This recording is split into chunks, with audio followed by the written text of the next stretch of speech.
मैं Anil Aryabhatt academy math and science के आपका स्वागत करता हूं। चलिए शुरू करते हैं second part acid bases and salt का। What do all acids and all bases have in common. ऐसा सारे के सारे जो एसिड होते हैं या सारे के सारे जो बेसिस होते हैं उनके अंदर कॉमन क्या होता है। We have seen that all the acids have similar properties. हमने देखा कि सारे के सारे जो एसिड्स होते हैं उनके अंदर सिमिलर प्रॉपर्टीज होती हैं। What leads to this similarity in the properties. तो इन जो प्रॉपर्टीज के अंदर सिमिलरिटी है तो इससे क्या होता है। We saw in the activity 2.3 that all the acid generate hydrogen gas. हमने देखा था कि जितने भी जो एसिड्स होते हैं उसके अंदर से क्या कौन सी गैस निकलती है, हाइड्रोजन गैस निकलती है। ऑन रिएक्टेड विद मेटल, जब वो किससे रिएक्ट करते हैं, मेटल से रिएक्ट करते हैं, हम ये पढ़ चुके हैं। So hydrogen seems to be common all the acid. तो इससे यहाँ से क्या पता चलता है कि जो जितने भी एसिड्स होते हैं उनके अंदर एक चीज़ जो कॉमन होती है वो क्या होती है, हाइड्रोजन। क्या होती है, हाइड्रोजन। इंपॉर्टेंट है, बहुत बार पूछा जाता है। चलिए देखते हैं, इन्वेस्टिगेट करते हैं whether all the compound containing hydrogen are acidic. क्या ये देखते हैं कि जितने भी कंपाउंड्स होते हैं अगर उनके अंदर हाइड्रोजन है तो क्या वो एसिडिक होंगे या नहीं होंगे। देख लेते हैं। सबसे पहले हमें एक एक्टिविटी दे रखी है, इस एक्टिविटी के पढ़ते हैं। इसके अंदर दे रखा है, सबसे पहले हमने क्या ले लिया, एक बिक्कर लिया। क्या लिया, एक बिक्कर लिया। उस बिक्कर के अंदर हाफ डाइल्यूट HCl सोल्यूशन डाल दिया। मतलब बिक्कर को क्या कर दिया, हाफ कर दिया डाइल्यूट HCl सोल्यूशन से। फिर उसके अंदर क्या किया, हमने एक रबड़ का कोरक रख दिया और रबड़ के कोरक में 2 कीलें डाल दी। क्या डाल दी, 2 लोहे की कीलें डाल दी।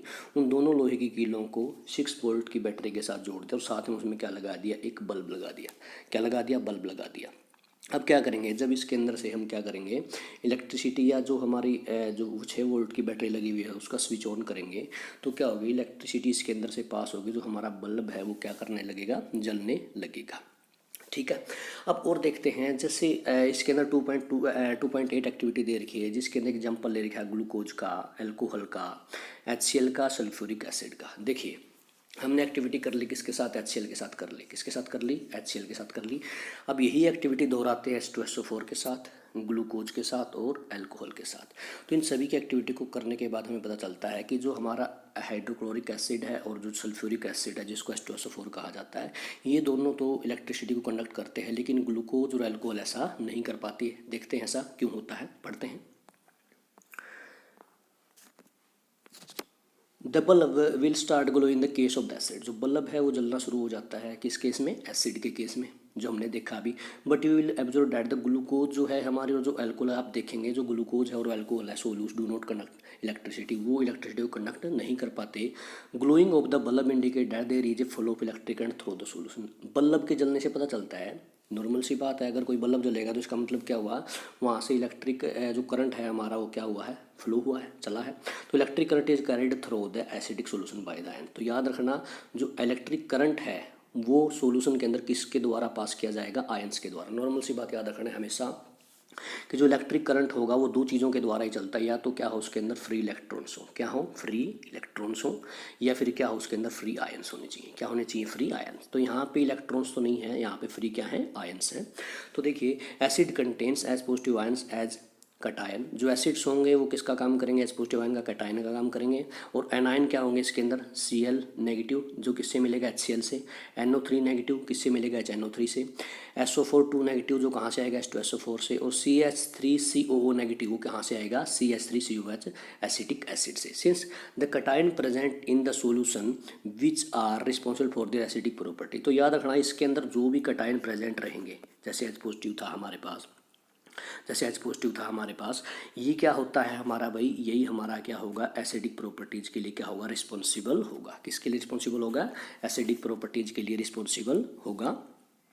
तो repeat the same activity using alkalis such as sodium hydroxide, जिसको NaOH कहा जाता है, कैल्शियम हाइड्रोक्साइड, CaOH ट्वाइस बोला जाता है जिसे। तो यही एक्टिविटी जो हमने एसिड्स के साथ की, यही एक्टिविटी किसके साथ करें, NaOH या फिर CaOH ट्वाइस, इसके साथ करके देखें।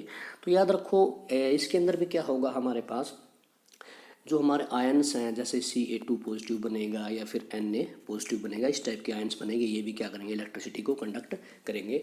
तो देख लेते हैं, जैसे हमारे जो एसिड्स होंगे, एसिड्स भी क्या करते हैं, इलेक्ट्रिसिटी को कंडक्ट करते हैं। और जो बेसिस भी होंगे वो भी क्या करेंगे, इलेक्ट्रिसिटी को कंडक्ट करेंगे। बस शर्त ये है इनका सोल्यूशन कैसा होना चाहिए, एक्वा सोल्यूशन होना चाहिए, या फिर इसके अंदर क्या होना चाहिए, फ्री आयंस बने हुए होने चाहिए। चलिए आगे पढ़ते हैं। What happen to an acid or a base in the water solution. तो क्या होता है जब किसी भी एसिड को या फिर बेस को किस में घोला जाता है, पानी के अंदर घोला जाता है, पानी के सॉल्यूशन के अंदर घोला जाता है। तो देख लेते हैं एक बार यहाँ पे। This experiment shows that the hydrogen ion HCl are produced in the presence of water. तो ये एक्सपेरिमेंट हमें क्या बताता है, जो हाइड्रोजन आयंस जो HCl के अंदर से, किसके अंदर से निकले हैं, जो HCl के अंदर से निकले हैं, इन द प्रेजेंस ऑफ वाटर, पानी की प्रेजेंस में ही निकलेंगे। The separation of H positive ions from HCl can not occur in the absence of water. याद रखना, मैं पहले ही बता चुका हूँ, जो एसिड्स होंगे या जो बेसिस होंगे वो सिर्फ कटायन तभी पैदा करवा सकते हैं जब उसके अंदर किसका सोल्यूशन हो, पानी का सोल्यूशन हो। उसकी एब्सेंस में ऐसा नहीं कर सकते। जैसे HCl plus H2 hydronium ion plus Cl negative ion. देखो ये जो रिएक्शन है ये कैसे होगी हमारी, देख लेते हैं एक बार। जैसे जब भी हम HCl की और H2 की रिएक्शन करवाते हैं तो यहाँ पे हाइड्रोनियम आयन लिखा हुआ है, लेकिन ऐसा क्यों होता है, ये हाइड्रोनियम आयन और Cl नेगेटिव कैसे बना, जब यहाँ से जब HCl को तोड़ा जाएगा तो यहाँ से H पॉजिटिव और Cl नेगेटिव निकलेंगे। क्या निकलेंगे, H पॉजिटिव Cl नेगेटिव। जो हमारा H पॉजिटिव आयन है वो अकेला हमारा नहीं रह सकता, वो किसके साथ रिएक्शन कर लेगा, H पॉजिटिव प्लस H2O के साथ रिएक्शन करके क्या कर लेगा, हाइड्रोनियम आयन बना लेगा। क्या बना लेगा, हाइड्रोनियम आयन बना लेगा। ठीक है, तो देखिए ये रिएक्शन यहाँ पे। तो hydrogen ion can not exist alone. जो हाइड्रोजन आयन है वो एलोन इकट्ठा या अकेला नहीं रह सकते, but they exist after combining water. वो सिर्फ तभी एग्जिस्ट करेंगे जब किसके साथ रिएक्शन कर लेंगे, वो वाटर के साथ जुड़ जाएंगे, फिर कंबाइन कर लेंगे। Thus hydrogen ion must always be shown as H plus या फिर हाइड्रोनियम आयन की फॉर्म में दिखाए जाएंगे। जो हाइड्रोजन आयन्स हैं कैसे दिखाए जा सकते हैं, दो तरीके से दिखाए जा सकते हैं। पहला तरीका क्या है, या तो लिखा जाए H पॉजिटिव आयन या फिर लिखा जाए hydronium ion H3O positive ion. ठीक है, ये रिएक्शन मैंने अभी करवाई है। We seen that the acids give hydronium ion H positive ion in water. तो हमने देखा कि जो एसिड्स होते हैं वो पानी के अंदर कौन सा आयन देते हैं, या तो H पॉजिटिव आयन देंगे या फिर हाइड्रोनियम आयन देंगे। ये बहुत बार पूछा जाता है क्वेश्चन, जो एसिड्स होते हैं वो किस तरह से बिहेवियर करते हैं किसके अंदर, वाटर के अंदर। तो let us see what happens when a base is dissolved in water. सबसे पहले हमने तो क्या किया, अभी एसिड के पढ़ा कि जब वो पानी के अंदर घोला जाता है तो क्या देता है। अब पढ़ेंगे किसके लिए, बेसिस के लिए। किसके लिए, बेसिस के लिए। तो हमने यहाँ पे एक बेस ले रखा है NaOH। क्या ले रखा है, NaOH। तो इसको किसके अंदर घोलेंगे, पानी के अंदर घोलेंगे, तो क्या देगा, Na पॉजिटिव और OH नेगेटिव। क्या देगा, Na पॉजिटिव और OH नेगेटिव। तो बहुत बार पूछा जाएगा आप लोगों से, जब किसी भी बेस को किसी भी वाटर के अंदर, कोई भी पानी है हमारा या वाटर है नॉर्मल एक्वा सॉल्यूशन के अंदर घोला जाता है, तो क्या देगा हमें, OH नेगेटिव देगा। क्या देगा, OH नेगेटिव। इंपॉर्टेंट है, याद रखना। चलिए आगे देखते हैं। अगला एग्जांपल दे रखा है KOH का। किसका एग्जांपल दे रखा है, KOH आप किसके अंदर घोला, पानी के अंदर घोला, तो K पॉजिटिव OH नेगेटिव, याद रखना। मैग्नीशियम हाइड्रोक्साइड दे रखा है। क्या दे रखा है, मैग्नीशियम हाइड्रोक्साइड, पानी के अंदर घोला, Mg2 पॉजिटिव और 2H नेगेटिव इसके अंदर से निकलेंगे। तो बेसिस जनरेट हाइड्रोक्साइड आयन। अभी मैंने बताया जो बेसिस क्या करते हैं, पानी के अंदर क्या देते हैं, हाइड्रोक्साइड आयन देते हैं। Bases which are soluble in water are also called alkalis. याद रखना, जो भी बेस किसके अंदर घुल जाए, पानी के अंदर घुल जाए, उसको कहा जाता है एल्कलीज। क्या कहा जाता है, एल्कलीज। ठीक है, आगे देखते हैं। All the basis do not dissolve in water. सारे के सारे जो बेस होते हैं पानी के अंदर घुल नहीं सकते। An alkalis a base that dissolve in water. कोई भी जो बेस या फिर एक एल्कली का ऐसा बेस होता है जो किसके अंदर घुल सकता है, पानी के अंदर घुल सकता है। They are soapy to touch. उनको अगर आप छुएंगे तो कैसे लगेंगे, वो भाई चिकने लगेंगे, तो साबुन की तरह लगेंगे, कड़वे होंगे और कोरोसिव। कोरोसिव क्या होते हैं, जो किसी भी मेटल को या किसी भी सब्सटेंस को क्या कर सकते हैं, डिस्ट्रॉय या खराब कर सकते हैं, उनको कहा जाता है कोरोसिव। ये किसकी प्रॉपर्टी होती है, हमारी बेस की प्रॉपर्टी होगी। किसकी होगी, बेस की या फिर किसकी, एल्कली की प्रॉपर्टी हो गई। देखिए आगे। Now we have identified that all the acid generate H positive ion. अब हमें पता चल चुका है कि जो सारे एसिड होंगे वो क्या जनरेट करेंगे, H पॉजिटिव आयन जनरेट करेंगे। क्या दे करेंगे, H पॉजिटिव आयन जनरेट करेंगे। ऑल द बेसिस जनरेट करेंगे OH नेगेटिव। तो याद रखना, सारे के सारे acid H positive ion generate करेंगे और सारे के सारे जो बेसिस होंगे वो OH नेगेटिव आयन जनरेट करेंगे। We can view the neutralization reaction. तो न्यूट्रलाइजेशन हम पहले भी कर चुके हैं। जब एसिड और बेस जब रिएक्ट करते हैं तो एक दूसरे के जो इफेक्ट होता है उसको नलिफाई या फिर कैंसिल कर देते हैं एक दूसरे के इफेक्ट को, तो उसको बोला जाता है न्यूट्रलाइजेशन रिएक्शन। देखिए यहाँ पे दे रखा है एसिड प्लस बेस, तो क्या बनाएगा, एक साल्ट बनाएगा और एक पानी बनाएगा। तो यहाँ पे दे रखा है HX। क्या दे रखा है, HX प्लस MOH। क्या दे रखा है, MOH। क्या दे रखा है, सॉरी यहाँ पे लिख लेते हैं MOH। H दे रखा है। तो यहाँ पे जो H है वो हाइड्रोजन है और जो X है कोई भी हमारी जैसे कोई क्लोरीन वगैरह हो गई वो हो जाएगा। और जब ये रिएक्शन करेंगे आपस में तो जो मेटल है वो मेटल जो M थी यहाँ पे वो मेटल किसके साथ चली जाएगी, वो मेटल चली जाएगी X के साथ और प्लस में क्या हो जाएगा HOH, क्या हो जाएगा HOH, बोले तो H2O, क्या हो जाएगा H2O। तो यहाँ से जो निकलेगा H पॉजिटिव और OH नेगेटिव दोनों मिलके जो यहाँ से निकले थे वो क्या बना देंगे, हमारा पानी बना देंगे। तो let us see what is involved when water is mixed with acid और बेस। तो हम पढ़ चुके हैं भाई कैसे क्या होगा। देखो इसके अंदर एक निशान दे रखा है, खतरे का निशान दे रखा है कि इस पे क्या लिखा हुआ है कि अगर हमारे हाथ पे या कहीं पर भी एसिड पड़ सकता है तो हमारे हाथ जो है बर्न हो सकते हैं, जलने की संभावना ज़्यादा रहती है। देखिए पढ़ते हैं, the process of dissolving an acid or a base in a water is highly exothermic one. तो इंपॉर्टेंट है, हम एंडोथर्मिक और एक्जोथर्मिक रिएक्शन को कर चुके हैं तो यहाँ पर पढ़ने की ज़्यादा जरूरत नहीं, सिर्फ इतना याद रखना जब किसी एसिड को या बेस को किसी वाटर के अंदर या पानी के अंदर घोलते हैं तो क्या बना है, क्या कौन सी रिएक्शन देगा, वो एक्जोथर्मिक रिएक्शन देगा। Care must be taken while the mixing concentrated nitric acid और सल्फ्यूरिक एसिड विद वाटर। बहुत ज़्यादा इंपॉर्टेंट है ये बात कि जब कंसनट्रेटेड एसिड नाइट्रिक एसिड को सल्फ्यूरिक एसिड को पानी के साथ मिलाते हैं या घोलते हैं तो उसके अंदर बहुत ज़्यादा ध्यान देने की जरूरत होती है। The acid must always be added slowly. जो एसिड होगा वो हमेशा पानी के अंदर धीरे धीरे मिलाना पड़ेगा, ड्रॉप वाइज मिलाना पड़ेगा और प्रत्येक ड्रॉप के बाद उसको क्या करने पर स्टिर करना पड़ेगा, हिलाना पड़ेगा। If the water is added to the concentrated acid, अगर देखो उल्टा कर दिया जाए इसका, अगर पानी मिलाया जाए किसके अंदर, एसिड के अंदर, तो heat generated may cause a mixture of the splash out and cause burn. तो जिसके अंदर से जो हीट निकलेगी उसके अंदर से क्या हो रहा है, जो मिक्सर हो उसके जो हमारी टेस्ट ट्यूब ले रखी थी उससे क्या जाएगा, बाहर आ सकता है, या फिर टेस्ट ट्यूब जो हो सकती है वो फट भी सकती है जिसकी वजह से हम जल सकते हैं। तो द ग्लास कंटेनर में आल्सो ब्रेक, टूट जाएगा किसकी वजह से, एक्सेसिव लोकल हीटिंग की वजह से। तो look out for the warning sign. तो हम जब भी कोई भी किसी लैब में जाएंगे, जब स्कूल में जाएंगे या किसी कॉलेज के अंदर जब लैब में जाते हैं तो अगर वहाँ पे कंसनट्रेटेड एसिड होगा कोई भी, उसकी जो बोतल होगी उसके ऊपर कैसा निशान लगा है, वार्निंग साइन का निशान लगा हुआ होगा। ठीक है, तो आगे देखते हैं, मिक्सिंग एन एसिड और base with water result in decrease in the concentration of ion. याद रखना अगर हम किसी भी बेस या फिर एसिड को पानी के साथ मिक्स करते हैं, याद रखना एसिड है या फिर हमारा क्या है कोई बेस है, जब वाटर के साथ इन दोनों को क्या करेंगे, मिला देंगे तो उसके अंदर से क्या होगा, हमारी जो कंसंट्रेशन होगी या तो H पॉजिटिव आयन की या फिर OH नेगेटिव आयन की, वो क्या करेगी, डिक्रीज करेगी पर यूनिट वॉल्यूम। क्या करेगी, डिक्रीज करेगी per unit volume. Such a process is called dilution. इसी प्रोसेस को क्या कहा जाता है, डाइल्यूशन कहा जाता है। The acid of the base is said to be diluted. जो इस प्रकार से जो एसिड हमें मिलेगा या फिर जो बेस मिलेगा वो क्या कहलाएगा, हमारा डाइल्यूटेड एसिड कहलाएगा या डाइल्यूटेड बेस कहलाएगा। देख लेते हैं एक बार इसका दूसरा एग्जाम्पल ठीक से लेके देख लेते हैं। जैसे हमने क्या किया, एक गिलास लिया, क्या लिया, एक गिलास लिया, एक गिलास के अंदर एक मुट्ठी या फिर हमें 10 चम्मच क्या डाल दी चीनी की, कितनी चम्मच, 10 चम्मच डाल दी चीनी की। जाहिर सी बात है यहाँ पे जो ग्लास होगा वो का जो पानी रहेगा, इस गिलास का जो पानी रहेगा बहुत ज़्यादा क्या होगा, मीठा होगा। क्या होगा, बहुत ज़्यादा मीठा।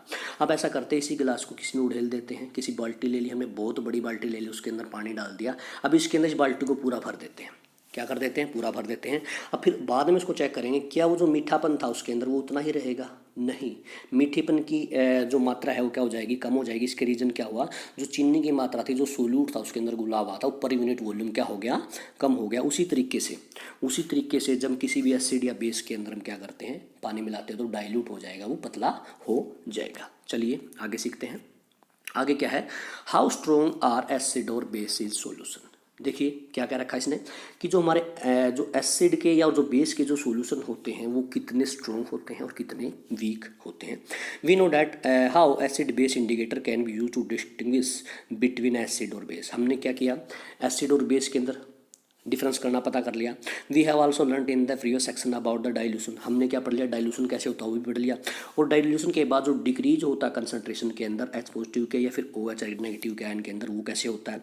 We can quantitatively find amount of these ion present in the solution. तो हम क्या कर सकते हैं, कितने आयन प्रेजेंट हैं सॉल्यूशन के अंदर हम पता निकाल सकते हैं। वी कैन जज how strong A given acid और बेस इज। तो हम ये भी पता कर सकते हैं कि जो हमारा दिया गया जो सॉल्यूशन है वो कितना एसिडिक है और कितना बेसिक है, उसकी स्ट्रॉन्गनेस पता कर सकते हैं। तो we can do by making use of the universal indicator which is a mixer of the several indicators. तो the universal indicator shows different colour at different concentration of hydrogen ions. तो क्या करेंगे, जो यूनिवर्सल इंडिकेटर का आप इस्तेमाल करेंगे वो क्या करेगा, अलग अलग कलर शो करेगा हमें, अलग अलग कंसंट्रेशन के ऊपर हाइड्रोजन आयन की सोल्यूशन के अंदर उसके ऊपर अलग अलग कलर हमें शो करेगा। तो इसी प्रकार का हमारे पास क्या है, एक तरीका है जिसको बोलते हैं यहाँ पे पीएच स्केल। क्या बोलते हैं, जिसे हम पीएच स्केल। तो पीएच होता क्या है, वैसे तो पीएच होता क्या, पीएच की फुल फॉर्म पता होनी चाहिए हमें। उसका होता है पोटेंशियल ऑफ हाइड्रोजन।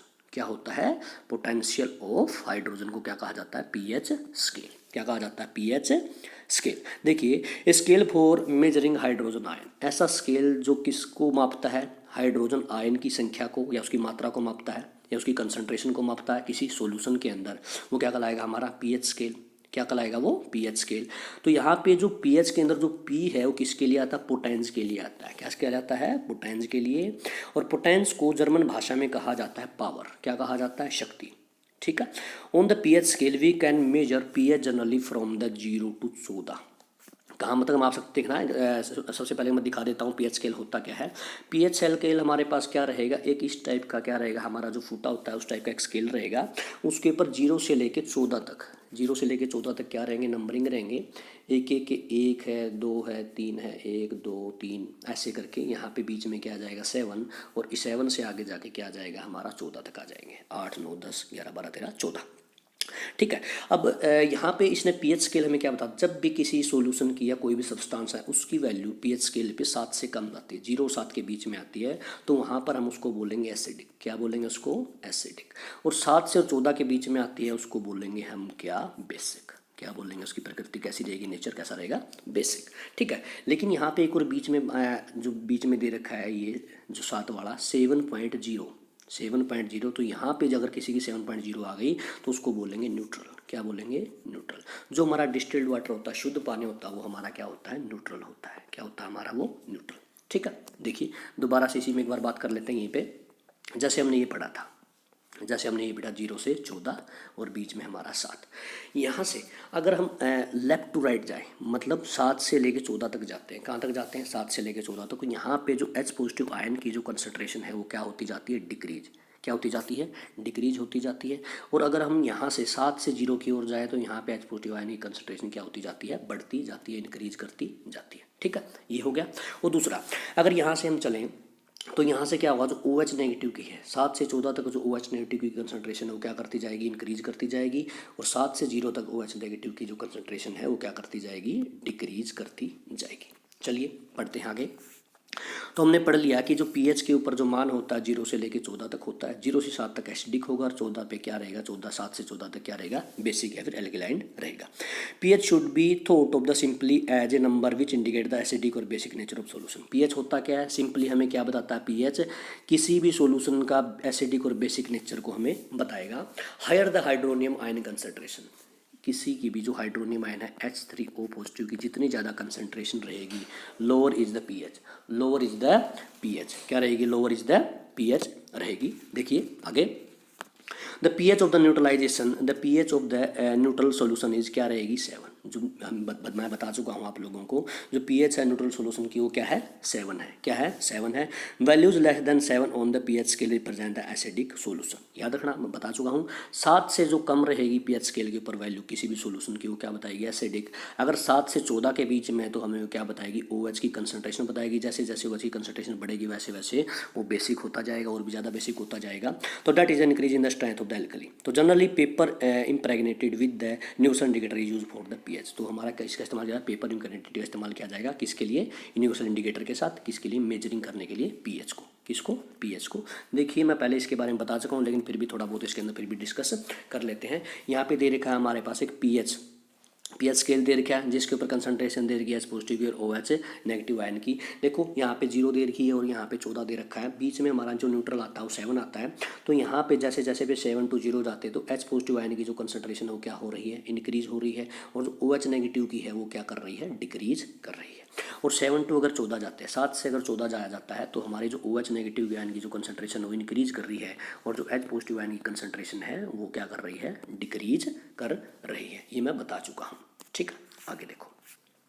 तो इसके अंदर हमें क्या दे रखी है भाई, एक सारणी दे रखी है, हमें क्या दे रखी है, एक सारणी दे रखी है, हमारे पास क्या एक टेबल दे रखी है, हम इस टेबल को भरने की कोशिश करेंगे। इनसे बहुत बार क्वेश्चन पूछे जाते हैं। जो हमारा बिफोर मील, जो हमारा खाना खाने से पहले जो हमारी सलाइवा होती है, मुँह की हमारी जो सलाइवा होती है उसकी जो पीएच वैल्यू है वो क्या होती है। आफ्टर मील के बाद जो सलाइवा की पीएच वैल्यू क्या होगी, लेमन जूस की पीएच वैल्यू क्या होगी, जो कलरलेस एरिएटेड ड्रिंक होता है उसकी पीएच वैल्यू क्या होगी, जो कैरेट जूस होगा उसकी पीएच वैल्यू क्या होगी, कॉफ़ी जो होगी उसकी क्या होगी, टोमेटो जूस की, टेप वाटर की, 1 मोलर NaOH की और 1 मोलर HCl की। अलग अलग लिखेंगे। सबसे पहले इनको देख लेते हैं। सबसे पहले सलाइवा बिफोर मील। अगर सलाइवा बिफोर मील की जो पीएच वैल्यू की बात करेंगे वो रहेगी 7.4। कितनी रहेगी, 7.4। जो इसका कलर रहेगा दोस्तों वो रहेगा ग्रीन कलर। कैसा रहेगा, ग्रीन कलर रहेगा। ठीक है। अगर बात करेंगे हम सलाइवा आफ्टर मील की, किसकी बात करेंगे, सलाइवा आफ्टर मील की, तो यहाँ पे जो सलाइवा रहेगी आफ्टर मील उसकी जो पीएच वैल्यू रहेगी वो रहेगी 5.8। क्या रहेगी, 5.8। और जो इसका कलर रहेगा येलो रहेगा। क्या रहेगा, इसका कलर येलो रहेगा। ठीक है। देखिए यहाँ पे ध्यान देने लायक बात है, अगर हमने जो वैल्यू, अगर हमने खाना खा लिया तो उसके बाद पीएच मापें किसकी, सलाइवा की, 2 हो जाती है हमारी, मेजर करें तो 7.4। क्या हो जाती है, 7.4। तो यहाँ पे ध्यान रखने लायक बात है, 7.4 का मतलब क्या है, यहाँ पे रहेगी बेसिक। कैसी रहेगी, ये बेसिक रहेगी। और जो सलाइवा रहेगी आफ्टर मील वो कैसी रहेगी, हमारी एसिडिक रहेगी। क्या रहेगी, एसिडिक। ठीक है। आगे देखते हैं। तीसरे नंबर पे जो आता है हमारा वो आता है लेमन जूस। क्या आता है तीसरे नंबर पे हमारा, लेमन जूस। याद रखना जो लेमन जूस की जो नॉर्मली अप्रोक्स वैल्यू मानी जाती है वो मानी जाती है 2.2। क्या मानी जाती है, 2.2। लेकिन अगर 2.2 आपको एग्जैक्ट ना दे मिले तो आपको याद रखना है जो लेमन जूस की जो पीएच वैल्यू रहेगी 2 से 3 के बीच में रहेगी। किसकी रहेगी, 2 से 3 के बीच में रहेगी। ठीक है। उसके बाद तीसरा देख लेते हैं। तीसरा जो हमारे पास कलरलेस एरिएटेड ड्रिंक। क्या है हमारे पास, कलरलेस एरिएटेड ड्रिंक। ठीक है। जो कलरलेस एरिएटेड ड्रिंक की जो पीएच वैल्यू रहेगी वो रहेगी हमारी 6। क्या रहेगी, 6। अगर हम नॉर्मल एरिएटेड ड्रिंक की बात करेंगे, क्या करेंगे, नॉर्मल एरिएटेड ड्रिंक की बात करेंगे तो वो रहेगी 2.5। क्या, 2.5 से लेके 3.5 तक। किस तक, 2.5 से लेके 3.5 तक। मोस्ट इंपॉर्टेंट है दोस्तों, याद रखना आप लोग इसके बारे में। ठीक है। उसके बाद बात करेंगे किसकी, कैरेट जूस की। किसकी बात करेंगे, कैरेट जूस। कैरेट जूस की जो पीएच वैल्यू रहेगी वो रहेगी 5.6। क्या रहेगी, 5.6। क्या रहेगी, 5.6। बहुत बार पूछा जाता है। कॉफ़ी की अगर जो पीएच वैल्यू पूछी जाए, किसकी, कॉफ़ी की अगर पीएच वैल्यू पूछी जाए तो वो रहेगी हमारी 4.8 टू 5.1। कितनी रहेगी, 4.8 टू 5.1। ठीक है। अगली हम बात करेंगे किसकी, देखो अगर कॉफ़ी के साथ मैं आप लोगों को बता देता हूँ टी के बारे में भी। किसके बारे में, टी के बारे में।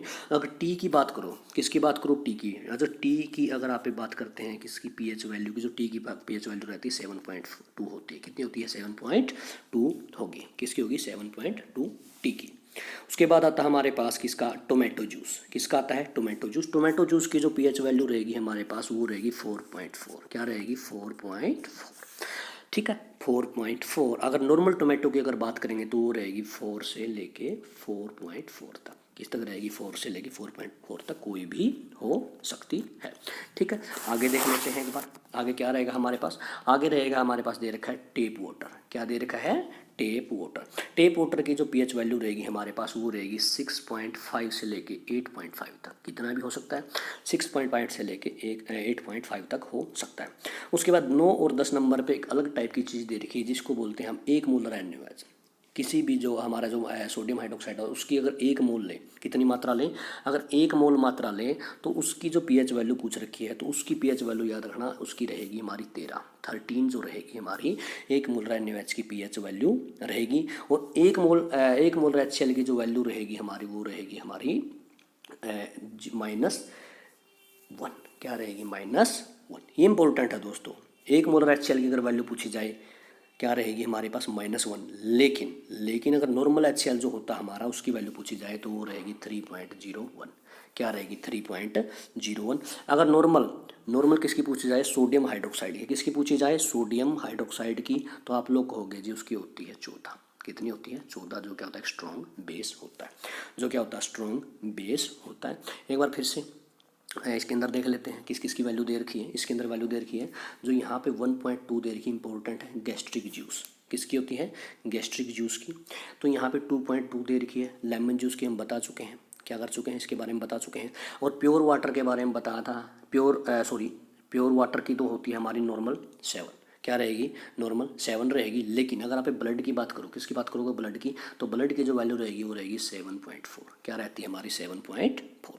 और अगर बात करेंगे यहाँ पे मिल्क ऑफ मैग्नीशिया की, किसकी, मिल्क ऑफ मैग्नीशिया, क्या बोलते हैं, मिल्क ऑफ मैग्नीशिया की, जिसकी वैल्यू रहेगी हमारी 10 रहेगी। क्या रहेगी हमारी वैल्यू, 10 रहेगी। और सोडियम हाइड्रोक्साइड की बता चुका हूँ कितनी होती है हमारी 14। कितनी होती है हमारी 14। ठीक है, चलो देख लेते हैं एक बार। The strength of the acid and the base depend on the number of hydrogen ions.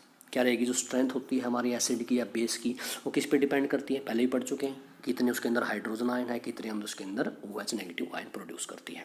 If you take hydrochloric acid, अगर हम HCl की बात करें एंड एसिडिक एसिड की बात करें, सेम कंसंट्रेशन ले लेते हैं, दोनों क्या बोलेंगे, सेम कंसंट्रेशन का मतलब 1-1 मोलर ले लेते हैं, दोनों की क्या ले लेते हैं, 1-1 मोलर ले लेते हैं। Then these produce different amount of hydrogen ion, तो ये दोनों क्या करेंगे, अलग अलग मात्रा में क्या करेंगे, इनके अंदर से हाइड्रोजन H पॉजिटिव आयन क्या करेंगे, रिलीज होंगे। Acid that give rise to the more H positive ions. याद रखना, जो एसिड्स बहुत ज़्यादा मात्रा में H पॉजिटिव आयन हमें प्रोवाइड करवाते हैं are said to be strong acid, उनको क्या बोला जाएगा, स्ट्रॉन्ग एसिड बोला जाएगा। और acid that gives the less H positive ion, ऐसे एसिड जो क्या करेंगे, कम मात्रा में H पॉजिटिव आयन प्रोवाइड करवाते हैं, उनको बोला जाएगा वीक एसिड। या नॉर्मली इस तरीके से कह सकते हो आप लोग, जो कि एक्वा सोल्यूशन के अंदर, पानी के अंदर पूर्ण तरीके से अच्छे तरीके से क्या हो जाए, डिजोल्व हो जाए, घुल जाए, या H पॉजिटिव आयन सारे के सारे दे दे, तो उसको बोलेंगे स्ट्रॉन्ग एसिड। और ऐसा ना करें, उसको बोलेंगे वीक एसिड। क्या बोलेंगे उसे, वीक एसिड बोलेंगे। Importance of pH in everyday life, क्या सीखना है अभी, importance of pH in everyday life. हम जो पीएच का इस्तेमाल जो आज के जो हमारे डेली लाइफ में कहाँ कहाँ होता है देख लेते हैं। सबसे पहले देखते हैं, are plants and animals pH sensitive, मतलब क्या कह रहा है, जो प्लांट्स होते हैं या एनिमल्स होते हैं उन पर भी कोई फर्क पड़ता है पीएच का, देख लेते हैं। और body works with in pH range of 7 to 7.8। जो हमारा जो शरीर होता है, इंसानों का जो ह्यूमन शरीर होता है, वो नॉर्मली 7 से 7.8 तक, 7 से 7.8 तक काम करता है। मतलब कहने का क्या है, उसको जो काम करने के लिए, ह्यूमन बॉडी को काम करने के लिए क्या चाहिए, एल्कलाइन मीडियम चाहिए। Living organisms can survive only the narrow range of pH. याद रखना, जो लिविंग ऑर्गेनिजम्स होते हैं वो सिर्फ क्या, एक नैरो रेंज ऑफ पीएच के ऊपर ही सर्वाइव कर सकते हैं, मतलब उससे कम हो जाए या उससे ज़्यादा हो जाए तो उनको समस्या हो सकती है। When pH of the rain water is less than 5.6। याद रखना, अगर रेन वाटर का जो पीएच है 5.6 से कम हो जाए, किससे हो जाए, 5.6 से क्या हो जाए, कम हो, it is called acid rain. हम इसे क्या कहेंगे, एसिड रेन कहेंगे। When the acid rains flows into the river, जब देखो जब ये बारिश होगी एसिड रेन, तो नॉर्मल सी बात है वो नदियों में जाएगी, क्या करेगी, नदियों में जाएगी। और नदियों में जाए क्या कर देगी, उसके जो पीएच वैल्यू है या पीएच मान है उसको क्या कर देगी, कम कर देगी। The survival of the aquatic life in such rivers are become difficult. अब देखो जो हमारे ऑर्गेनिज्म होते हैं वो भी क्या करते हैं, पीएच के लिए क्या रहेंगे, सेंसिटिव रहेंगे। अब उनके अंदर क्या करेगा, रिवर की जो पीएच वैल्यू है वो कम हो जाएगी, जो उसके पानी की पीएच वैल्यू कम हो जाएगी, तो वहाँ पे जो जीने वाले एक्वेटिक लाइफ है वो क्या हो जाएगी, उनकी समस्या में आ जाएंगे। ठीक, आगे देखते हैं, आगे क्या दे रखा है हमारे पास, आगे हमें क्या दे रखा है, what is the pH of the soil in your backyard. ये कह रहा है कि जो आपके आंगन में या आपके पीछे जो है, कोई भी आपने क्या कोई गार्डन बना रखा है, तो उसकी सोइल की पीएच क्या हो सकती है। देखो ये आप लोगों को मापना पड़ेगा, नॉर्मली मापने से पता जैसे तो नहीं चल सकता। तो देख लेते हैं, सबसे पहले अगर बैकयार्ड की बात करोगे, किसकी बात करोगे, बैकयार्ड की अगर आप बात करोगे, तो वहाँ पे जो आइडियली अगर बात करें तो 6.5 की पीएच चाहिए उसके अंदर, कितना चाहिए, 6.5 का पीएच। नॉर्मली जितने भी प्लांट्स होते हैं हमारे, क्रॉप्स होती हैं, वो किस पीएच पे काम कर लेंगे, किस पीएच से चलती हैं, वो करेंगी 6 से 7 तक। किसका पीएच होना चाहिए, 6 से 7 तक। चलो देख लेते हैं एक बार। Plant require specific pH range for their healthy growth. हम पढ़ चुके हैं, ये प्लांट हो या कोई भी ह्यूमन हो, इंसान हो, कोई भी हो, तो उसके लिए पीएच रेंज क्या होनी चाहिए, एक स्पेसिफिक पीएच रेंज होती है। ठीक है, to find out the pH required for the healthy growth of the plant you are collect the soil. देखिए उसके अंदर तो सिर्फ क्या देगा आपको, करने के लिए, एक्सपेरिमेंट करने के लिए देगा। मैं बता चुका हूँ, सिर्फ याद रखना आपको, अगर आंगन की बात करेगा, किसकी बात करेगा, आपके आंगन की बात करेगा या घर के पीछे की बात करेगा, आपसे पूछा जाएगा कि पीएच वैल्यू होनी चाहिए कितनी चाहिए, तो आइडियली आप बात करोगे 6.5। कितनी बात करोगे, 6.5। अगर सभी प्लांट्स के लिए बात करें, अगर 6.5 आपको ना दी मिले तो आप कर सकते हो 6 to 7 पीएच। कितना हो सकता है, 6 to 7 पीएच। देख लेते हैं आगे। तो आगे दे रखा हैं pH in our digestive system, किसके अंदर, हमारे डाइजेस्टिव सिस्टम के अंदर पीएच। तो it is very interesting to know that the our stomach produces hydrochloric acid. हमने पता है कि हमारा जो पेट होता है, हमारे जो स्टोमक में, जो हमारे स्टोमक में अंदर क्या बनता है, एक HCl बनता है। अब HCl क्यों बनता है, क्या कारण होता है HCl का? HCl बनने का कारण ये होता है, जब हम खाना खाते हैं, जब हम क्या करते हैं, खाना खाते हैं, हमारे पेट में खाना जाएगा वहाँ पे, तो हमारा जो माउथ होता है, माउथ से जो हमारा खाना जाएगा वो बेसिक होकर जाएगा। कैसा जाएगा? बेसिक। तो जो पेट के अंदर जो एंजाइम पाए जाते हैं वो क्या करते हैं, एसिडिक मीडियम में काम करते हैं। किसमें करते हैं? एसिडिक मीडियम में काम करते हैं। तो पेट को, या जो हमारा जो खाना अंदर गया था उसको एसिडिक बनाने के लिए वहाँ पे HCl का यूज़ किया जाता है। चलिए पढ़ते हैं कैसे। It help in the digestion of the food. जो हमारा जो हाइड्रोक्लोरिक HCl जो बना था वो हमारे खाने को पचाने में हमारी मदद करेगा बिना हमारे पेट को हार्म किए। तो ड्यूरिंग इन डाइजेशन, जब हमारा जो खाना है, जब हमने खा लिया, ज़्यादा खा लिया या कहीं कुछ और चीज़ें, मतलब ऐसी चीज़ खा ली जो हमारे पेट में नहीं पच सकती, उससे हमारे पेट में क्या हो जाएगा, इंडाइजेशन हो जाएगा, जिसकी वजह से बहुत ज़्यादा मात्रा में क्या हो जाएगा, एसिड बनेगा, जिसकी वजह से हमारे पेट में पेन होगा और इरिटेशन हो जाएगी। तो to get rid of this pain, इस पेन से छुटकारा पाने के लिए लोग क्या करते हैं, बेसिस खाते हैं, जिसको बोला जाता है एंटासिड। हमने एक प्रॉपर्टी पढ़ी थी एसिड और बेस की, एक दूसरे के प्रभाव को क्या कर देते हैं, नल कर देते हैं। इसलिए हम क्या करेंगे, अगर एसिड की मात्रा बढ़ जाती है तो हम क्या खाते हैं, बेस। और उसी बेस को कहा जाता है एंटासिड। क्या कहा जाता है? एंटासिड। तो these antacid neutralize the excess acid. ये क्या करेंगे, ज़्यादा जो एसिड है, एंटासिड है, वो क्या करेंगे, ज़्यादा मात्रा में जो एसिड है उसको क्या करेंगे, न्यूट्रलाइज कर देंगे। इसी प्रकार की एक एंटासिड का नाम है मिल्क ऑफ मैग्नीशिया। क्या नाम है? Milk of magnesia, magnesium hydroxide. क्या रहेगा हमारा? मैग्नीशियम हाइड्रोक्साइड, OH ट्वाइस, जो क्या होता है, एक माइल्ड बेस होता है। क्या होता है? एक हल्का बेस होता है। चलिए आगे पढ़ते हैं। The pH change as the cause of the tooth decay. अब क्या करते हैं भाई, अच्छा देखो, हमारे दांत कई बार क्या हो जाते हैं, ब्लैक हो जाते हैं, पीले हो जाते हैं, इसके अंदर काले हो जाएंगे। तो नॉर्मली भाषा में बोलते हैं कि कीड़ा लग गया हमारे दांत को, ख़राब हो गया हमारा दांत। इसकी वजह क्या है? इसकी वजह ये है कि हमारे जो माउथ की जो pH वैल्यू है, अगर कुछ किसी स्पेसिफिक वैल्यू से क्या हो जाए, लेस हो जाए, क्या हो जाए, लेस हो जाए, तो वहाँ पे हमारे जो दांत है वो ख़राब हो सकते हैं, टूथ डिके हो सकता है। पढ़ते हैं कैसे। Tooth decay start when the pH of the mouth is lower than the 5.5। कितना? 5.5 से अगर हमारे मुंह की जो pH वैल्यू क्या हो जाए, लेस हो जाए। क्या हो जाए? वो लेस हो जाए। तो हम वहाँ पे बात करेंगे क्या, हमारा जो pH है वो 5.5 से कम हो गया और हमारे दांत क्या हो जाएंगे, खराब होना शुरू हो जाएंगे। कैसे? टूथ जो इनेमल होता है made of the calcium hydroxide, calcium hydroxyapatite. किसका बना होता है? कैल्शियम हाइड्रोक्सी एपेटाइट का बना होता है, एक crystalline form of the calcium phosphate की। जो किसकी फॉर्म होती है? कैल्शियम फॉस्फेट की। मोस्ट इंपॉर्टेंट बात है, पूछा जाता है कि ह्यूमन शरीर की जो सबसे मजबूत जो सब्सटेंस है वो क्या होता है, तो आप अलग बात करेंगे सर, वो होता है एनिमल। क्या नाम होता है उसका? एनिमल होता है। और एनिमल किसका बना होता है? वो होता है कैल्शियम हाइड्रोक्सी एपेटाइट का। किसका? कैल्शियम हाइड्रोक्सी एपेटाइट का, मोस्ट इंपॉर्टेंट है।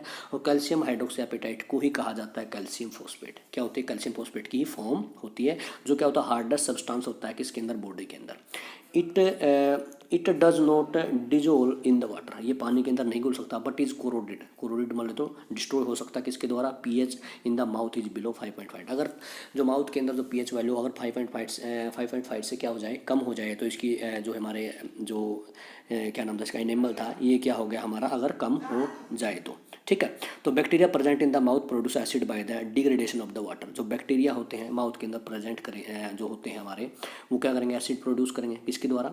जो हमने खाना खाया उसके अंदर क्या होती है, शुगर होती है। क्या होती है? शुगर होती है। उसके पार्टिकल्स हमारे माउथ में रह जाएंगे। अगर हम जैसे खाना खाते हैं, अगर हमने खाना खा के मुँह वॉश नहीं किया, उसके अंदर से जो उसके कण बच गए थे खाने में, उसको बाहर नहीं निकाला, तो हमारे के अंदर जो क्या रहेंगे, जो हमारे एसिड्स, जो हमारे बैक्टीरिया रहेंगे, उसको किस में बदल देंगे, एसिड्स में चेंज कर देंगे। The best way to prevent this clean mouth after eating food. तो सबसे अच्छा तरीका क्या है दांतों को बचाने का? अगर हम खाना खाने के बाद अगर मुंह को ठीक से साफ कर लें तो हमारा जो दांत है वो खराब नहीं होंगे। तो using toothpaste which are generally basic. और इसका दूसरा तरीका क्या है, हम जो टूथपेस्ट का इस्तेमाल करें, जो क्या होती हैं, बेसिक होती हैं, तो क्या करेंगे, हमारे दांतों को क्लीन करने के लिए हम उसका इस्तेमाल करेंगे। जो क्या करती हैं, जो एसिड होगा हमारे मुंह में उसको क्या कर देंगे, न्यूट्रलाइज कर देंगे और टूथ डिके को रोक देंगे। फिर से एक बार बता देता हूँ, हमारे जो पूछा जाता है कि जो हमारे जो मुंह होता है, ह्यूमन का जो मुंह होता है, उसके जो दांत होते हैं वो किस प्रकार ख़राब होते हैं। तो आप लोगों को याद रखना, अगर मुंह की pH वैल्यू जो है 5.5 से कम हो जाए, 5.5 से कम हो जाए, तो हमारा क्या होगा, हमारे दांत जो है वो ख़राब हो जाएंगे। फिर पूछा जाता है जो हमारा इनेमल होता है किस चीज़ का बना होता है, कैल्शियम हाइड्रोक्साइड एपेटाइट का। किसका बना होता है? कैल्शियम हाइड्रोक्साइड एपेटाइट का। किसका बना होता है? कैल्शियम। जो हमारा इनेमल होता है वो किसका बना होता है? कैल्शियम हाइड्रोक्सो एपेटाइट का। क्या बोलते हैं? कैल्शियम हाइड्रोक्सी एपेटाइट का बना होता है। जो किसकी फॉर्म होती है, वो होती है कैल्शियम फॉस्फेट की एक फॉर्म होता है। चलिए आगे देखते हैं। Self defence by the animals and plants through chemical warfare. कई बार क्या होता है, जो एनिमल्स होते हैं वो भी क्या करते हैं, अपने अंदर से कोई एसिड डालते हैं किसी के अंदर, तो उससे क्या हो जाता है, हमें पेन होगा। जैसे हमने देखा हनी बी, किसका एग्जांपल लिया आपने, हनी बी का एग्जांपल लिया। Bee sting leaves an acid which cause pain और इरिटेशन। जो हमारी जो मक्खी होती है, मधुमक्खी होगी, वो क्या करेगी, हमें काटेगी तो उसके अंदर से क्या निकलेगा, एक एसिड निकलेगा जिसकी वजह से हमें पेन या इरिटेशन हो सकती है। Use of mild base like baking soda, क्या बोलते हैं जिसे, बेकिंग सोडा का इस्तेमाल करेंगे उस एरिया के ऊपर ताकि हमें क्या हो सके, रिलीफ महसूस हो सके। Stinging air of nettle leaves inject methanoic acid causing burning pain. जो स्टिंगिंग हेयर होती है कि नेटल के जो पत्ते होते हैं उसके अंदर भी क्या पाए जाते हैं, हेयर पाए जाते हैं, जिसके अंदर क्या होगा, थोड़े कांटे होते हैं। अगर वो हमें चुभ जाएँ तो उसके अंदर से क्या निकलता है, मिथेनोइक एसिड निकलता है, जो हमें क्या करेगा, पेन की अनुभूति कराएगा। ठीक है, तो यहाँ पे बात करते हैं हनी बी के अंदर कौन सा एसिड पाया जाता है। हनी बी के जो स्टिंग होता है उसके अंदर कौन सा एसिड पाया जाएगा, उसको बोला जाता है फॉर्मिक एसिड या फिर क्या बोलेंगे उसे, मिथेनोइक एसिड। फॉर्मिक एसिड या फिर क्या बोलेंगे, मिथेनोइक एसिड। और नेटल लीव्स के अंदर भी मिथेनोइक एसिड या फिर फॉर्मिक एसिड पाया जाता है। ठीक है, देख लेते हैं इसके अंदर एक बात और लिख रखी है, nature provides neutralization options. Nature जो क्या करता है, हमें न्यूट्रलाइजेशन के लिए भी ऑप्शन प्रोवाइड करता है। कैसे, देखते हैं। Nettle is a herbaceous plant. Herbaceous क्या होता है, एक हमारा घास का प्लांट होता है nettle, which grows in the wild, जो जंगल में पैदा होगा। It leaves have stinging hair. इसके ऊपर जो पत्ते होते हैं उसके ऊपर क्या होते हैं, स्टिंगिंग हेयर होते हैं, जो कांटेदार क्या होते हैं, थोड़े हेयर होंगे। विच काज पेनफुल स्टिंग्स, जिसके ऊपर क्या होंगे, बहुत ज़्यादा पेनफुल स्टिंग्स, कांटे होंगे। वैन टस्ट एक्सीडेंटली, अगर इसको छू लिया जाए तो हमें क्या होगा, थोड़ा सा पेन महसूस होगा। This is due to the methanoic acid secreted by them. जब ये हमारे अंदर जाएगा, जो कांटा अंदर जाएगा, तो क्या करता है, वो मिथेनोइक एसिड को रिलीज करता है, जिसकी वजह से हमें पेन होता है। Traditional remedy is rubbing the area with the leaf of the dog plant. तो वहीं आसपास एक डोग प्लांट पाया जाएगा, अगर उसको हमारा जिस एरिया के ऊपर हमें जो कांटा लगा था, अगर उसके ऊपर मल लिया जाए या फिर रब कर लिया जाए तो हमें उससे राहत मिल सकती है। So the next time you know that you know what to look out for if you accidentally touch a nettle plant while trekking. अगर आप पे आ गए, कई बार जाएंगे, किसी ट्रैकिंग करेंगे, पहाड़ों के ऊपर जाएंगे या जंगल में जाएंगे, तो वहाँ पे अगर आपको कोई भी नेटल प्लांट से कांटे से आपको छू लिया जाए या आप कांटे को छू ले बाय एक्सीडेंट, तो आपको वहाँ पे क्या देखना पड़ेगा, एक डॉग प्लांट देखना पड़ेगा। ठीक है, देख लेते हैं यहाँ पे सब नेचुरली ओकरिंग एसिड्स। कुछ ऐसे एसिड्स होते हैं जो नेचुरल चीज़ों में पाए जाते हैं। जैसे देख लेते हैं एक बार, विनेगर के अंदर पूछा जाता है बहुत बार, विनेगर के अंदर कौन सा एसिड पाया जाता है, तो हम बात करेंगे एसिटिक एसिड। ऑरेंज के अंदर कौन सा एसिड पाया जाता है, सिट्रिक एसिड। टर्मरिंड के अंदर कौन सा एसिड पाया जाता है, टार्ट्रिक एसिड। क्या, टार्ट्रिक एसिड। टोमेटो के अंदर ऑक्जेलिक एसिड। श्योर मिल्क के अंदर या फिर कर्ड के अंदर, दही के अंदर लैक्टिक एसिड पाया जाएगा। लेमन के अंदर सिट्रिक एसिड पाया जाएगा। जो आंट स्टिंग और नेटल स्टिंग है, हम इनके दोनों के बारे में बात कर चुके हैं, जिसको मिथेनोइक एसिड या फिर फॉर्मिक एसिड भी कहा जाता है। एक बार फिर से बता देता हूँ आप लोगों को, क्योंकि बहुत ज़्यादा इंपॉर्टेंट है ये। विनेगर के अंदर एसिटिक एसिड पाया जाएगा। ऑरेंज के अंदर सिट्रिक एसिड पाया जाएगा। टर्मरिंड के अंदर टार्ट्रिक एसिड पाया जाएगा। टोमेटो के अंदर ऑक्जेलिक एसिड पाया जाएगा। श्योर मिल्क या फिर कर्ड के अंदर लैक्टिक एसिड पाया जाएगा। तो लेमन के अंदर सिट्रिक एसिड पाया जाएगा। आंट स्टिंग के अंदर मिथेनोइक एसिड या फिर फॉर्मिक एसिड। नेटल स्टिंग के अंदर मिथेनोइक एसिड या फिर फॉर्मिक एसिड पाया जाएगा। थैंक यू दोस्तों, आज के लिए इतना ही। अगर आप लोग को हमारी वीडियो जो पसंद आ रही है तो उसको लाइक करें, सब्सक्राइब करें और शेयर करें। Thank you.